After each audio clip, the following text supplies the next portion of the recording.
ഇറാന് surprise കൊടുത്തിരിക്കുകയാണ് ജോർദാനിലെ US സൈനിക താവളത്തിന് നേരെയാണ് ഇറാൻ ബാലസ്റ്റിക് മിസൈൽ വിക്ഷേപിച്ചതിനെ തുടർന്ന് മിഡിൽ ഈസ്റ്റിൽ സംഘർഷാവസ്ഥ രൂക്ഷമായതായി US ഉദ്യോഗസ്ഥർ പറയുന്നു. വളരെ ദുർബലമായ നയതന്ത്ര ശ്രമങ്ങൾക്കിടയിലാണ് ഇറാൻ്റെ ആക്രമണം നടന്നിട്ടുള്ളത്.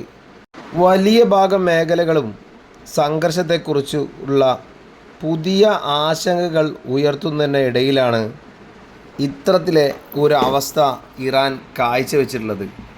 അമേരിക്കൻ ഉദ്യോഗസ്ഥരടക്കം തലകുനിക്കുന്ന രീതിയിലാണ് ഇറാൻ്റെ സർപ്രൈസ് ആക്രമണം നടന്നിട്ടുള്ളത്.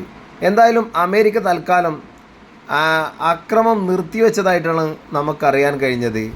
ഇറാൻ്റെ ഉയർത്തെഴുന്നേൽപ്പ് എന്നൊക്കെ പറയേണ്ടി വരും. അത്രയും നയതന്ത്ര മേഖലകളിൽ തന്നെ താറുമാറാക്കുന്ന രീതിയിലാണ് ആക്രമണം ഇറാൻ നടത്തിയിട്ടുള്ളത്.